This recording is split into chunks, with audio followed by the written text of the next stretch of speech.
Good evening. This is Gina from Staten Island. You may know me from such shows as The Real Housewives of Orange County, for which I am doing a little preamble, a promo if you will, at the behest of this content creator. She has been doing this for a few months and decided this was the right time to reach out to possibly attract a new audience or even some kind of engagement. Thumbs down? No problem. F off? Go ahead.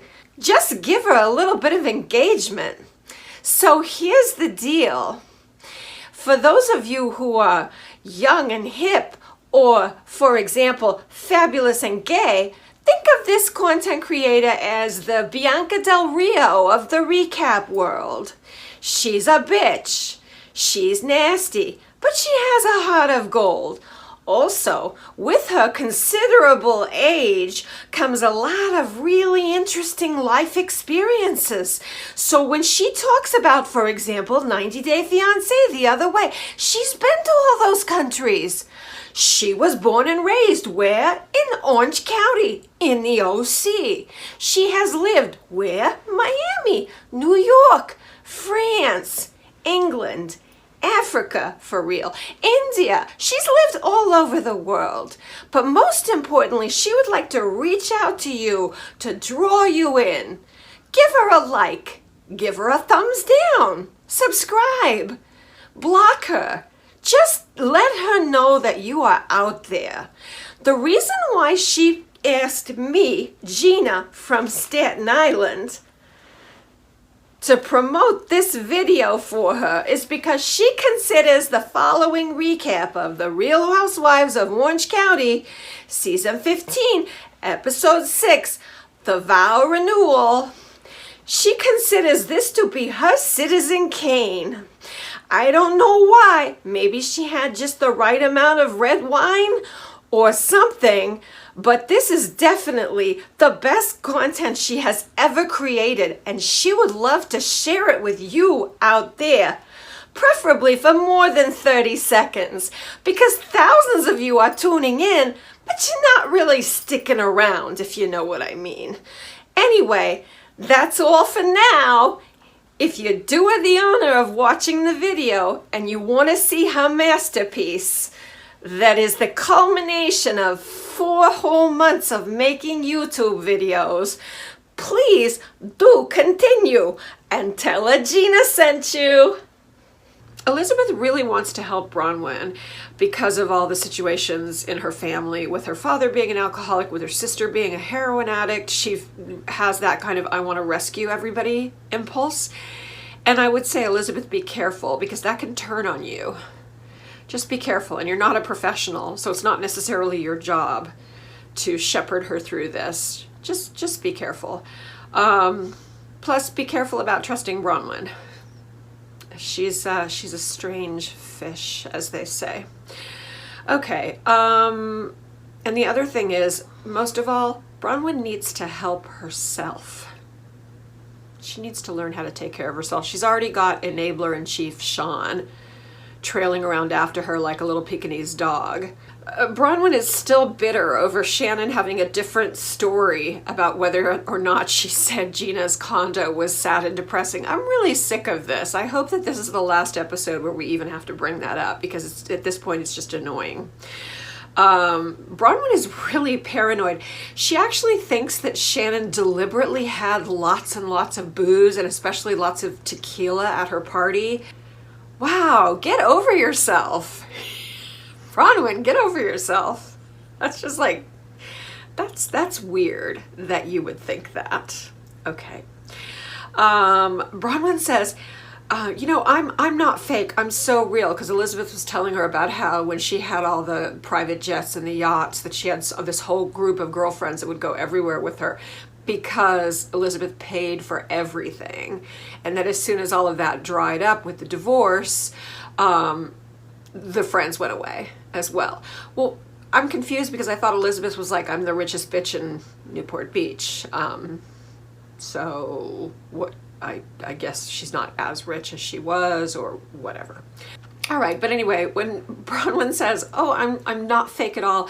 I'm not about money. I would never do that to you. I would never be friends with you just for money. Bullshit. Oh, she's all about the money. She's all about the labels and the look on the outside. That's, no, Braunwyn. We're not buying that. Okay. All right. So Elizabeth and Jimmy and Gina and Travis and Shannon and John all go to dinner together. And Shannon tells them that she has already stockpiled for Miss Rona. Yeah, those were the days. She went completely OCD and bought out everything, all kinds of supplies, all kinds of, everything for every eventuality, to the point where they were asking her, oh, did you get a generator? What are you expecting the power to go out? I mean, but it was crazy. So they're all having dinner, and they talk about Gina and Bronwyn going to AA together.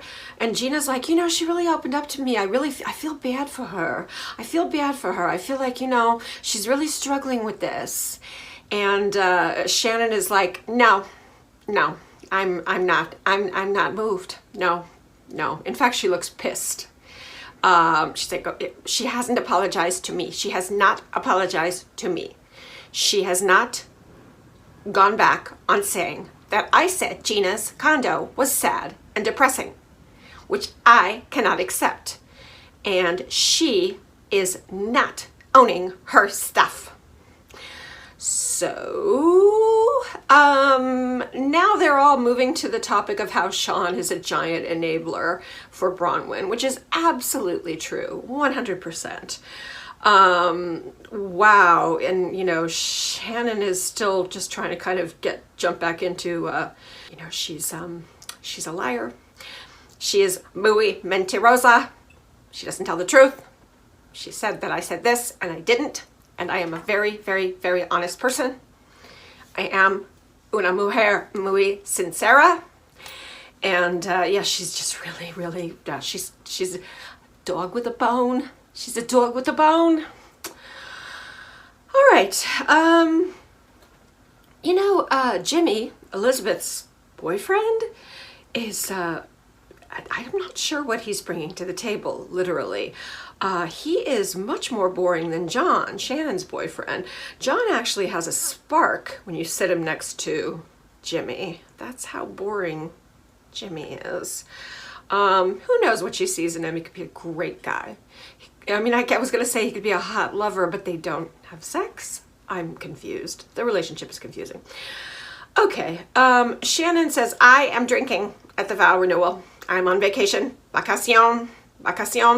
Mas tequila. She's definitely drinking. She's like, she's not going to flaunt it, but she is definitely drinking. And, for her, drinking usually means either tequila or one of her vodka soda things that all of the ladies from all of the Housewives seem to drink. All the ones who are dieting or skinny anyway. All right. I completely agree. I do not believe in everyone having to be sober around an alcoholic. I think that if someone is a fresh alcoholic and they just got back from rehab, that if it's a small group of people, that you can be nice and not drink around them. That's just sweet and caring. But first of all, right after you're out of rehab, or in her case, she didn't go to rehab. She's doing it all. She detoxed on her own. She went cold turkey. She shouldn't be going to any big parties or having any big events where there's going to be alcohol. So it shouldn't matter if people are drinking or not. That's her responsibility. That is not Shannon's responsibility. It's not Gina's responsibility. It's not Elizabeth's responsibility. It's not even Kelly's responsibility. You are going to have to learn how to live your life with people drinking all around you until you die. There will be many, many people around you drinking. Alcohol is not essential to life like food or water, but it is something that is just so pervasive and so much a part of daily life that it's like unfortunately, it's like if you have a food addiction. Well, I'm sorry, you can't avoid being around people eating. Not that I'm equating alcohol to food, but it's pretty pervasive. So, all right. Yeah, and Shannon feels like Elizabeth and Gina, you know, by saying, oh, we're going to be her sober pal, we're not going to drink around her, we'll see, that they're taking it too far. I actually agree. I mean, you know, if one person wants to say, I'll be your sober buddy who you can talk to, which I guess is, you know, well, Elizabeth and Gina are both at this point promising that they're going to be her sober buddies. It's nice maybe to have someone there who's going to say, I'm not going to drink. If you need to come to me, you can come to me. But I don't think everybody needs to do it. It's ridiculous. Anyway, she's serving alcohol at the event, so what does she expect? Kelly is kind of dull this season. Judging by the previews of next week, that's about to change, but yeah, she's a little bit dull this season. She has her water company, which is going great. You know, so it's like, okay, yay, we get to hear about her water company, and she's making money on her own, which is great, and how great her sex life is with Rick and Rick's dick. Rick and Rick's dick. That's 80% of her conversation. And that gets old real quick. I just don't think any of us think Rick is quite as hot as Kelly does, but then we're not sleeping with him, so. Anyway, so she is meeting with her water team, and she is telling them, oh, you know, Shannon's doing water. Well, everybody in reality TV does water. Remember Caroline Manzo's sons doing the black water that was actually black? And you know what? I saw some of it in like a Ross. I don't usually go to a Ross. I go to a Ross to buy things like, I don't know, inexpensive guest room pillows. But I don't usually find like clothes or shoes or anything like that at Ross. I do sometimes find cool stuff at TJ Maxx. But, and occasionally Marshall's, but yeah, I don't know how the Ross is where you live, but the Ross in Miami is like, anyway, but I did see, I remember specifically it was in a Ross because I was like, oh, how fallen are the mighty. There were bottles of the black water, of the Manzo boys' black water in a Ross, and it wasn't a nice Ross, and it wasn't in a good part of town, and I think it was 50 cents a bottle. It was on the clearance table. Oh. I don't even know if it still exists. I'm going to say no. If it's on the clearance table at the Ross in that part of town, I'm going to say no. All right. Now, rocket scientist Kelly learns what a prickly pear is, because they're testing a new flavor on her, and she has no idea what a prickly pear is, so they explain that to her. Okay, then everyone, come on, everybody, let's go to Palm Springs for the vow renewal. All right, so first of all, Bronwyn and Sean come ahead of everyone else, and they go to Dr. Deb's house, where Dr. Deb lives with her husband. It says, yeah, Braunwyn's stepdad. He is, of course, considerably younger. I don't know. How could they not look like an odd couple? Any man, any human man next to Dr. Deb, the two of them together are going to look like an odd couple because it's Deb. Jeez. But we'll get more into that. Look, I got to spend some time to just kind of adjust. My eyes need to adjust to Deb's whole look. She looks like, how can I say this? Cousin It from the Addams Family, you know, all the, if Cousin It had passionate sex with Rainbow Bright, the ensuing offspring would be a fully grown, mature Dr. Deb. I don't use this term lightly. She's a freak. I mean, and I'm weird. And I have worn weird things in my life, but no, God, you're looking at me now and saying, what do you mean? But no, in the past, I've worn some strange outfits, gone through some strange phases, but no, she's such a poser. The whole thing is so fake. Someone who really is kind of, you know, crunchy like that, and who has the dreadlocks, and who's, you know, like I'm a shaman, I'm a high priestess, I'm this and I'm that. they don't spend the time meticulously doing their makeup and deciding where the purple dreadlock is going to go and where the pink dreadlock is going to go. And then I'm going to have this necklace, what is it, B, and then real under it. And then another one saying medicine woman. It's just all such bullshit. And then the kind of like mix of sort of Grateful Dead with some kind of Poochie or high fashion looking stuff, because you know she's got money. So in her case, it costs a lot of money to look that cheap. And she's just such a fake poser. There's nothing natural about her. I mean, her face is lifted to the gods. That woman has had more plastic surgery than anyone on any Real Housewives show. And I really take exception to the whole bullshit that she puts on, this act. She's nasty, she's mean, she's a racist. Don't think we're gonna forget or just, you know, shake off you using the N-word last season. And yeah, there was enough recording and enough testimony about it that it did happen. You did call the organizer of the event on the yacht, the fashion show, one of the organizers, you called him the N-word, Dr. Deb. You suck. I don't even know why you're on the show. Be gone. But anyway, we're stuck with her. So now you know how I really feel. Because I have a hard time expressing myself. I keep things all bottled up, and so I really need to learn to let it go. Okay. Yeah, she is fake AF. So fake AF Deb tells Braunwyn, oh yeah, you know, by the way, you're not as fun when you're not drinking, which is a really sweet, sensitive thing to say to your daughter. She's a great mom too. Let's add that. Bronwyn says that her mom has used her drinking against her as a weapon for a long time. You know, like, oh, well, you're doing this, or you're broken, you're weak because you're an alcoholic, you know, so okay, lovely. Lovely. Great family dynamic. Okay, now, all the other people are gathering in the OC to drive to the RC, which is Riverside County, which is where Palm Springs is. And when I was little, we always had a house in Palm Springs, so that drive between Newport or Laguna to Palm Springs is one I've done, God, I don't know, hundreds of times. It's about 2 hours. The beginning of it is just a lot of freeway, but then it does get pretty. Once you get you go through these hills and you get to the desert and those beautiful mountains around Palm Springs. Some of them are as high as 12,000 feet. They're just, it is beautiful. It is a beautiful area. All right, anyway, as everyone is gathering, they're gonna go take a big party van to drive to Palm Springs. Actually, I think they're going to Palm Desert. To be specific, Rancho Mirage, which is where I lived. I lived for 1.5 years in the desert. That was my mom's aborted attempt to see if we could live in the desert.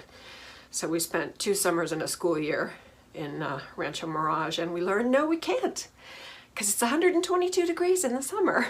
It's not acceptable. So we went back to Laguna. Okay.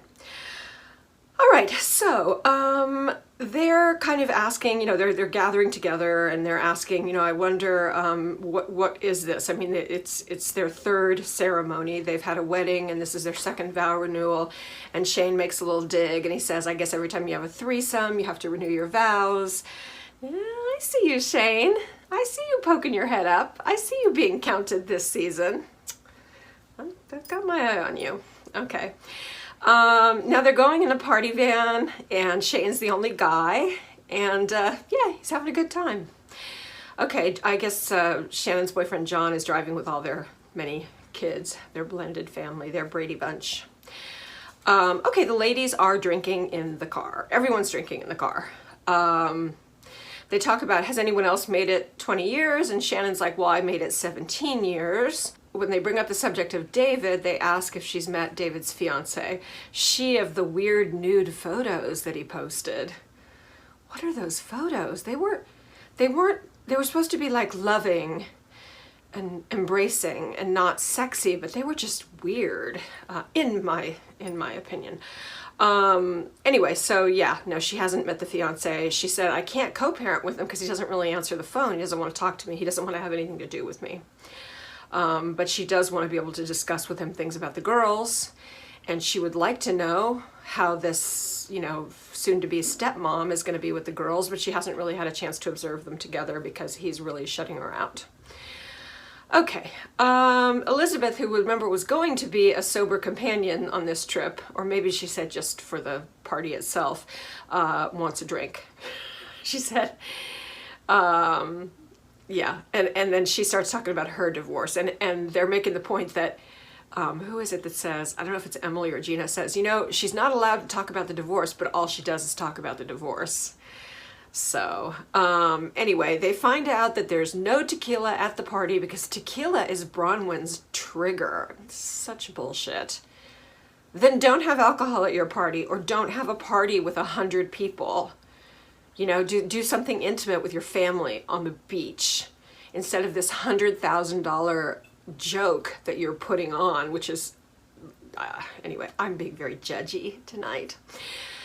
Okay, so if there's not going to be tequila at the party, then Kelly is stopping at a liquor store so she can buy a flask, and they can all buy their own bottles of tequila and bring their booze of choice to the party. There will be vodka at the party, and probably wine and champagne, just not tequila. But, you know, Kelly, she needs her, what is it? Casamigos? Whatever. Or is that Denise Richards? I don't know. They all have their favorite tequila. I'm not that big of a tequila person. Tequila for me is only when you're out with a group of friends and you're actually just doing shots. And it's just to get stupid and be ridiculous and do insane things. That's my relationship with tequila. It's not something that I sip in a cocktail, or I don't know the difference between fine and not so fine. And it, you know, it's like you're shooting it. All I know is that it's got to be good tequila so it doesn't give me a headache. That's all I know.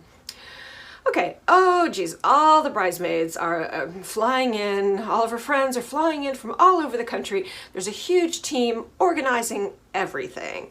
Now at this resort, the Parker, I have not been to the Parker. Her mom lives near the Ritz-Carlton. I've been to the Ritz-Carlton a lot there in, it's between Cathedral City and Rancho Mirage. I love that hotel, it's beautiful, it's up on the rocks. I love that Ritz-Carlton. I don't know the Parker.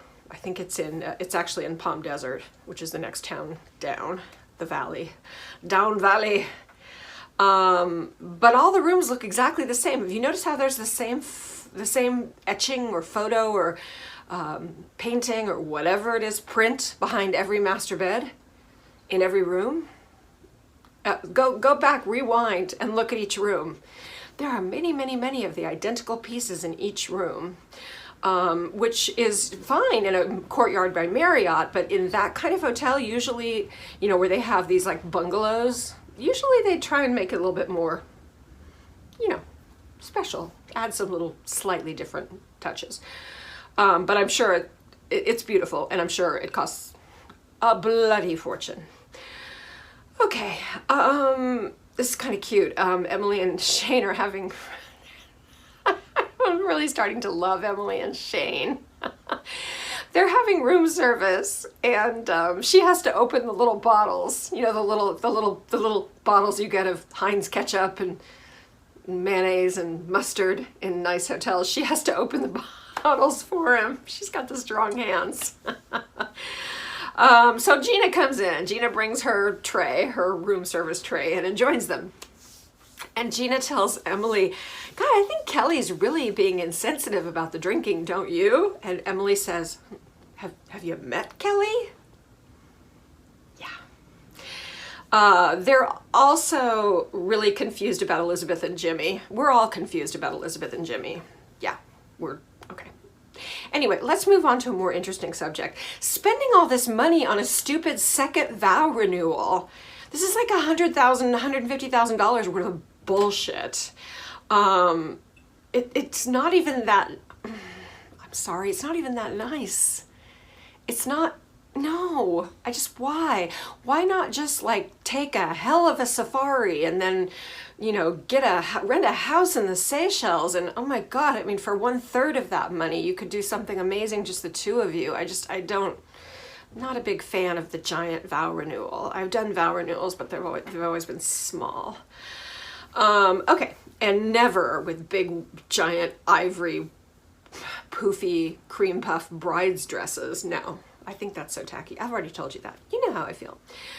Okay, Shannon's getting ready. Her girls are adorable. Shannon's girls are very cute. They're very pretty.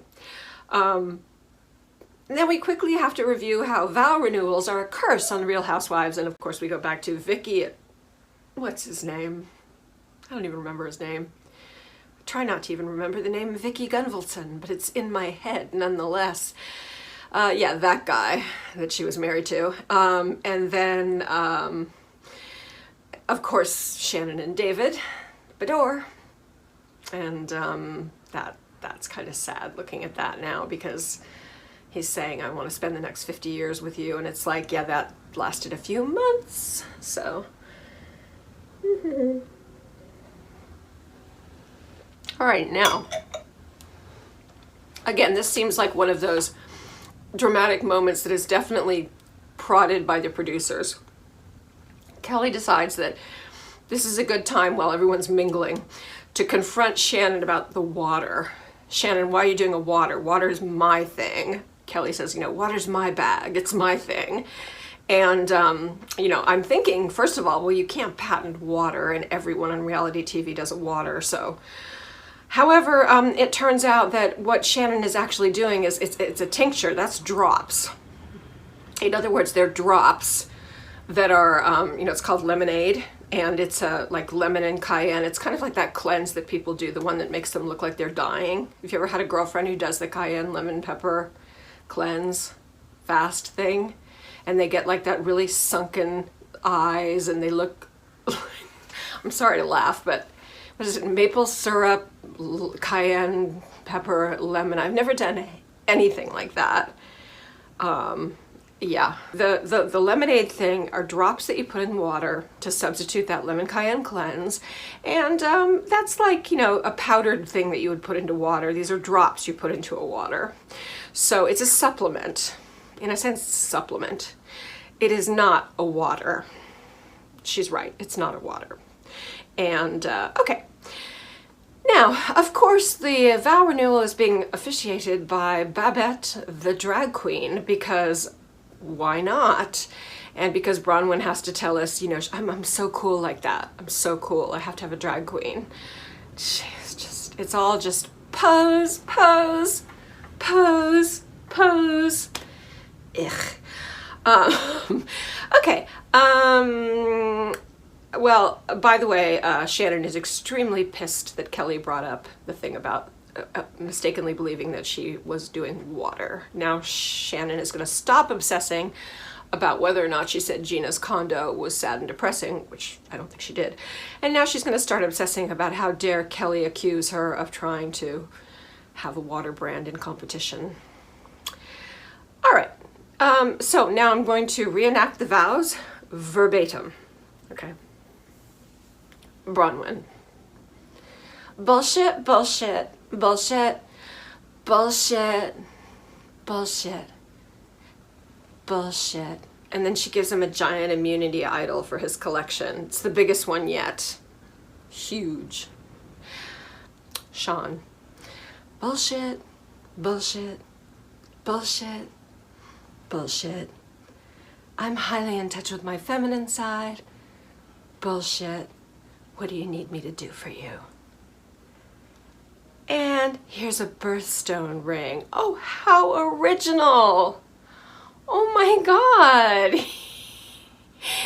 He must have gone to Jared's, or what is it? He must have gone to Zales. No, Kay's. Kay's. Every kiss begins with Kay's. He got her a birthstone ring where every stone is the child's, you know, birth month. Oh my God, that's so original. How many of you out there have one of those, or your mother had one of those, or your grandmother had one of those, or you gave your grandmother one with one for every one of her grandchildren? I mean, it's cute. It's cute, but I'm just saying, it's, you know, yeah. Yeah. I mean, judging by that house they're paying $25,000 a month for, I would have thought that he could do a little better than that, but maybe they're tapped out because of renting the house and paying for this ridiculous vow renewal. What am I thinking?